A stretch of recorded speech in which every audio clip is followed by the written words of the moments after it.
नमस्ते मित्रांनो, all tips Marathi या चॅनलवरती आपले स्वागत.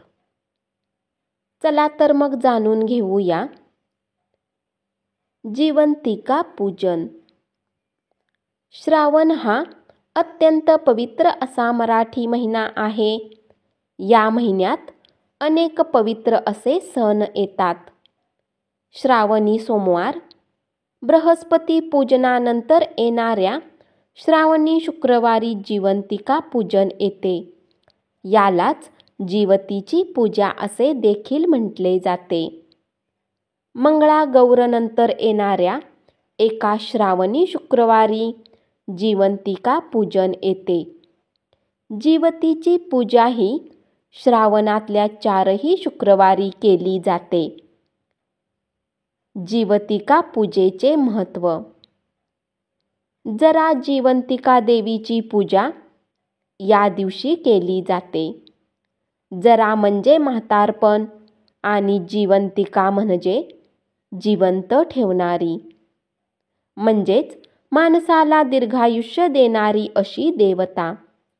दीर्घायुष्य मिळावे यासाठी हिंदू धर्मीयामध्ये ही पूजा केली जाते. श्रावणामध्ये स्त्रिया जिवंतिका पूजन करतात. जरा आणि जीविका या 2 देवता या पुरातन देवता आहेत. पुरातन असलेल्या सप्त मातृकापैकी या 2 आहेत. एकेकाळी बालके लहान असतानाच काही आजारामुळे त्यांचा मृत्यू होत होता. या आजारामधून जरा जिवंतिका देवतांनी बालकांचे रक्षण करून त्यांना दीर्घायुष्य प्रदान केले. त्यामुळे श्रावण महिन्यातील शुक्रवारी या 2 देवतांची पूजा करण्यात येते. माता आपल्या बाळाच्या दीर्घायुष्यासाठी ही पूजा करतात.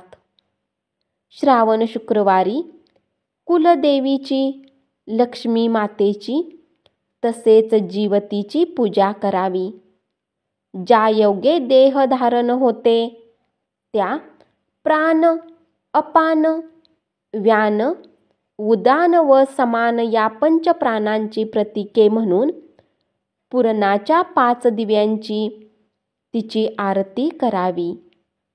मानवी देहाला अन्नमय, मनोमय, प्राणमय, ज्ञानमय, विज्ञानमय, कारणमय आणि आनंदमय हे 7 कोश आणि स्थूल देहाचे अर्भक, शिशु, बाल, पौंगड, तरुण, प्रौढ आणि वृद्ध या 7 अवस्था आहेत.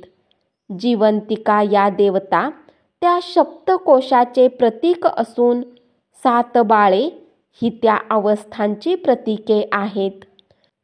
या दिवशी स्त्रिया निर्जळी उपवास करतात. या दिवशी स्त्रियांनी लाल रंगाचे कपडे परिधान करावे. फुले, आघाडा व दुर्वा यांची एकत्र करून केलेली माळ, हळदी कुंकू लावलेले 21 मण्यांचे कापसाचे गेज वस्त्र, गंध, हळदी कुंकू, अक्षता लावून जिवतीची पूजा करावी. पुरणाचे 5, 7, 9 असे दिवे करून लक्ष्मी मातेची व जिवतीची आरती करावी. विड्याच्या पानाबरोबर सुपारी व फळ ठेवून दूध, साखरेचा, चणे, फुटाण्याचा नैवेद्य दाखवावा. त्या दिवशी स्वयंपाकात मुख्य म्हणजे पुरण घालतात. बाकी स्वयंपाक वरण भात, तूप, लिंबू, भाजी, पुरण, चटणी, कोशिंबीर, तळण, वाटली डाळ, आमटी करावे. या दिवशी मुलांना वाण म्हणून आरत्या किंवा मुरण्या द्याव्यात. देवाला रांगोळी काढून नैवेद्य दाखवावा.